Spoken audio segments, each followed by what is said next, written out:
qu'elle voudra bien porter. Je serai là pour vous également, pour voir fleurir les projets sur votre commune. Donc, belle année 2020 à toutes et tous, et merci Gérard. Merci Florence. Maintenant, je vais demander à Monsieur le Président de l'Agglo Pays d'Histoire, à Jean-Paul Baquet, notre député honoraire, de venir nous dire un mot, voire plus, comme il a d'habitude de le faire. Non.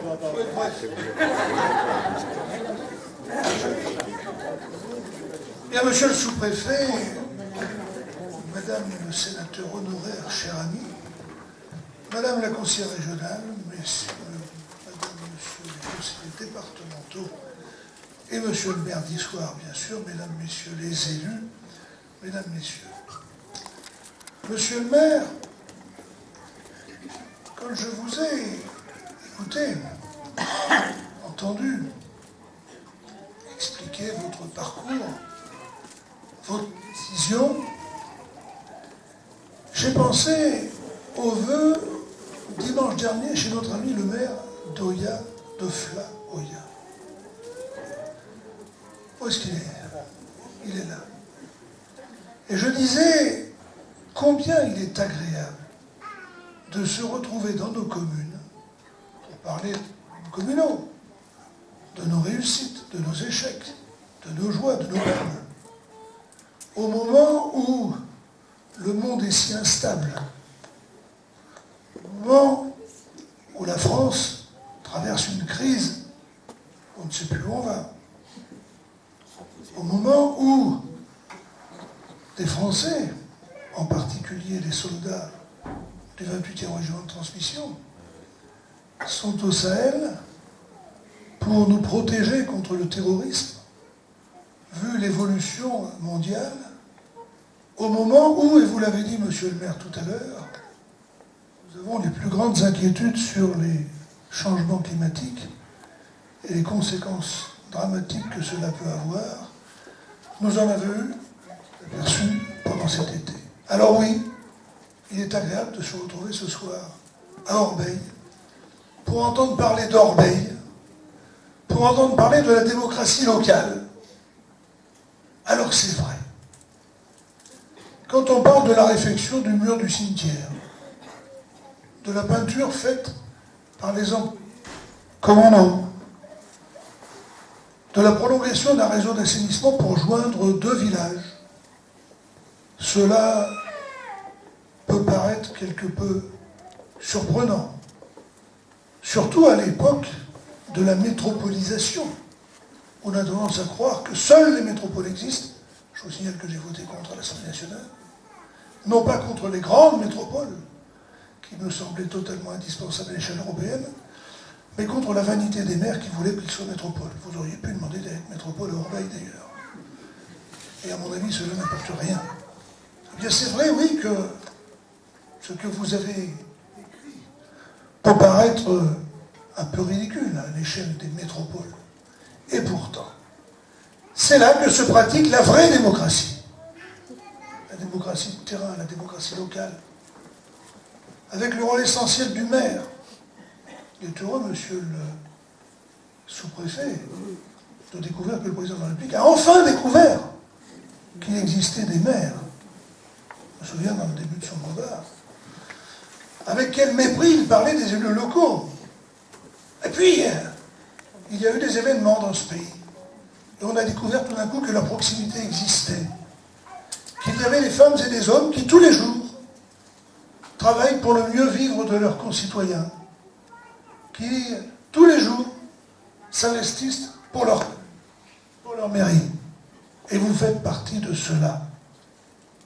Alors oui, il faut savoir leur rendre hommage.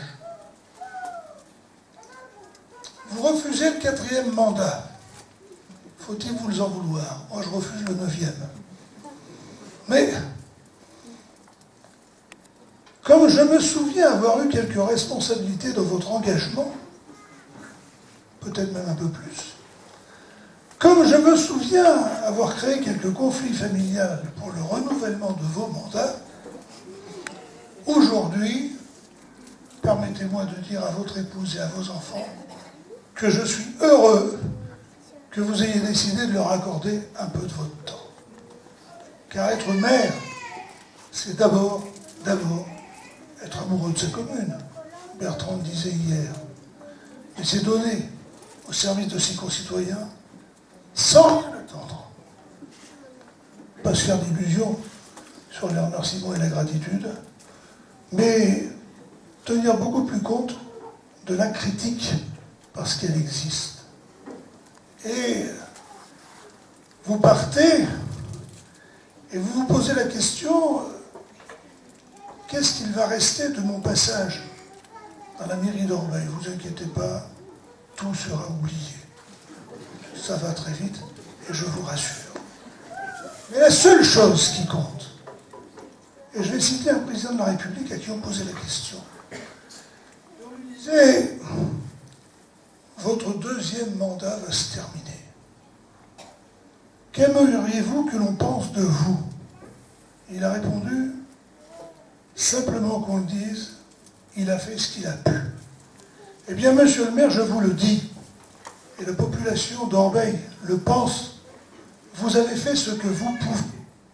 Vous avez même fait quelquefois plus que ce que vous pouviez, au détriment de votre vie personnelle, au détriment de votre vie familiale. Mais vous l'avez fait parce que vous vous étiez engagé, parce que vous y croyez, parce que vous vouliez aujourd'hui que votre ville s'améliore, parce que c'est devenu une petite ville, qu'elle garde aussi en même temps son identité. Et pour tout cela, nous devons de vous remercier. Bravo, monsieur le maire.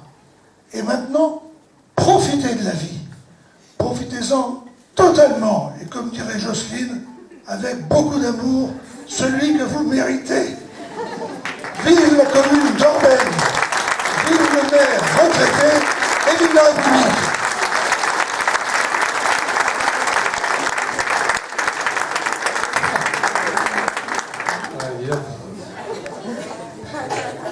Merci beaucoup Jean-Paul.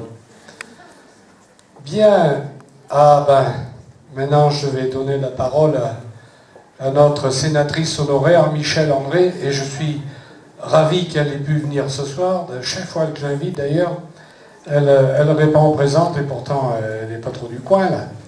Mais c'est vrai qu'on s'est toujours bien apprécié, et je te remercie encore. Merci beaucoup Gérard.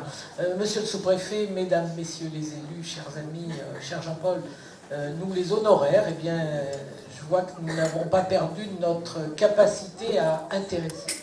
Puisque j'ai reçu, moi, cette invitation, Gérard, et je veux t'en remercier vraiment. Je l'ai reçu avec grand plaisir. Ça montre que tu nous as démontré aujourd'hui, mais depuis bien des années, combien tu maîtrises bien tout ce qui est protocole, c'est-à-dire le respect dû à chacun, la place qui lui revient, le rôle de chacun, toute cette capacité à nous convaincre, mais nous ne le sommes pas à convaincre, mais à nous raconter au fond que la vie, c'est plus simple si on se met tous ensemble et que chacun à nos places, nous arrivons à faire avancer ce qui nous intéresse. Soit les parents d'élèves, les personnes âgées, la dynamique que je salue de ceux qui veulent retraiter encore s'activer, mais il y a un client là tout à fait considérable pour les événements à venir. Et donc ce protocole, il faut le connaître, et il fait partie du respect de ce qu'est la République, de ce qui revient à chacun, de ce qu'il représente et de ce qu'il peut nous apporter. Mais au-delà, parce qu'au fond, quand on est honoraire, on n'apporte plus rien. Avant, je faisais comme les conseillers départementaux. Le maire me faisait savoir qu'il avait des projets. Avant, nous avions une réserve parlementaire. Alors, il me disait, l'année dernière, j'ai demandé à Jean-Paul, cette année, je vais demander au Sénat. Ça veut dire qu'au-delà du protocole, il connaît bien son administration. Et tout ce qui fait, au fond, que les communes, certaines communes, elles bâtissent leurs projets, elles le font sur le temps, mais elles savent aussi aller chercher les soutiens et elles le font avec efficacité. Donc Gérard, tu as aussi rempli cette case et moi je veux dire combien j'ai été fier de t'apporter 2 fois un soutien, je crois, pour l'école. Et puis, avec mon collègue du Nord à qui il restait un peu d'argent, qui m'avait dit, s'il y a quelqu'un dans ton département qui a besoin d'argent, Gérard est arrivé, il m'a dit, j'ai besoin d'argent. Allez, qu'à cela ne tienne. Bernard Frima a pris le dossier. C'est ça aussi, entre nous, les élus, nous ne sommes pas toujours les uns contre les autres, mais nous savons aussi travailler ensemble. Aujourd'hui, moi, au fond, je suis là, c'est gratuit cette invitation, juste parce qu'on a créé des liens, on s'est rencontrés, on s'est fait confiance, on s'est apprécié. Donc, moi, je veux te dire vraiment 1000 merci pour cette attention et te souhaiter de vivre une vie pleine de bonheur, pleine de joie. Et vous souhaitez à vous tous, mesdames et messieurs, où que vous soyez, quels que soient vos soucis du quotidien, vos désirs, vos objectifs, je veux vous souhaiter aussi, au fond, tout simplement d'essayer d'être heureux. C'est assez difficile. Alors, ça mérite bien notre énergie. Merci beaucoup, Gérard, et félicitations pour ces beaux mandats.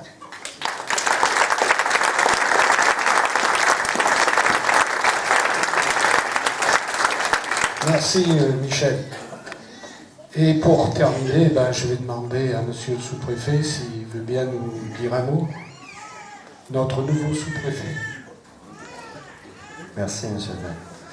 Monsieur le député honoraire, madame la sénatrice honoraire, madame la conseillère régionale, messieurs et madame la conseillère départementale, monsieur le maire, mesdames et messieurs les élus, mesdames et messieurs.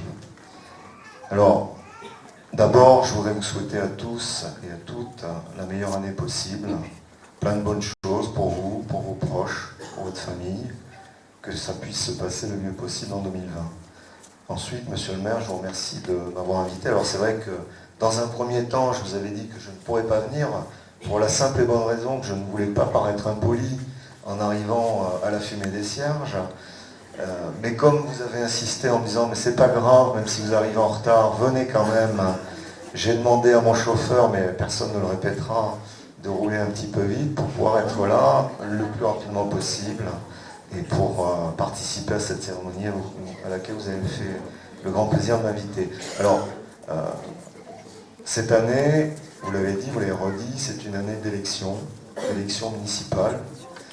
Je rappelle quand même que les élections municipales, c'est la deuxième élection la plus importante de notre pays, après l'élection présidentielle. C'est celle où il y a le taux de participation le plus important. C'est dire son importance. Et c'est une année importante à plus d'un titre pour l'État, et pour la sous-préfecture particulièrement, parce que bien sûr ces élections, il faut les organiser. Et c'est pas un mince travail, d'abord pour les communes, mais aussi pour nous, puisque ça nous mobilise énormément pendant une période très courte. En plus, vous le savez, il y a eu des évolutions dans la réglementation, puisque maintenant il faut que chaque candidat vienne se déclarer, et vienne se déclarer notamment en sous-préfecture ou en préfecture, ce qui occasionne pour nos services un gros travail, mais encore une fois aussi pour les municipalités. Alors, deuxième point important, qui dit élection, dit pour les représentants de l'État, période de réserve, c'est-à-dire période pendant laquelle, effectivement, on va s'efforcer d'être les plus neutres possibles, puisque l'objectif, c'est que le scrutin se déroule dans les meilleures conditions d'équité. Et cette année, Madame la Préfète a souhaité que la période de réserve soit même avancée par rapport à ce qui a été décrété au niveau national, puisqu'elle commencera à compter du 17 janvier. Donc à partir du 18 janvier, nous ne pourrons plus participer à aucune manifestation publique. C'est la raison pour laquelle je ne commenterai pas l'action de la commune dans un souci d'équité, parce que comme je ne pourrais pas participer à tous les vœux de tous les maires, ce dont je m'excuse par avance, je ne souhaite pas pénaliser les uns par rapport aux autres. Voilà. Mais je vais faire une exception pour vous, monsieur le maire, puisque c'est votre dernier mandat. Et je voulais quand même, après avoir feuilleté le document que vous avez adressé, saluer quand même le très important travail que vous avez fait, même si vos 3 mandats vous en donner un peu de temps. Il n'empêche que quand on regarde ce que vous avez fait, c'est vrai que c'est quand même assez impressionnant. Et je suis ravi d'ailleurs que dans la plupart de ces projets, on ait pu accompagner la commune. J'ai eu l'occasion d'ailleurs, malgré le fait que je sois là depuis peu de temps, de vous accompagner dans au moins 3 dossiers. Et vous avez pu voir qu'effectivement, on avait le souci d'être présent. Alors je voulais aussi, moi à mon tour, à travers vous, à travers votre action, rendre hommage au maire, même si ça a déjà été fait. Je voulais quand même rendre hommage au maire. C'est vrai que la fonction de maire, c'est une fonction extrêmement importante dans notre pays. Et je voulais surtout rappeler que le maire, il représente aussi l'État. Voilà. Il représente l'État parce qu'il a quand même 2 fonctions importantes, une fonction d'officier d'état civil et une fonction d'officier de police judiciaire. Et donc le maire, pour sa représentation de l'État déjà, et c'est important, et je voulais le dire vraiment fermement, il mérite le respect. Voilà. Et donc, je voulais insister là-dessus, je ne vais pas redire tout ce qui a déjà été dit sur le rôle que vous jouez au quotidien. Vous avez vraiment la porte d'entrée, effectivement, de beaucoup de choses pour nos concitoyens. Et à travers vous, encore une fois, à travers votre action exemplaire, moi je voudrais remercier vraiment tous les maires du département, de l'arrondissement, bien sûr, du département, même de tout le pays, pour le travail très très important qu'ils font. Voilà, je terminerai, parce que je ne veux pas être en vous disant bravo pour le travail que vous avez fait, et en souhaitant à nouveau à tout le monde, à vous toutes et à vous tous, la meilleure année possible.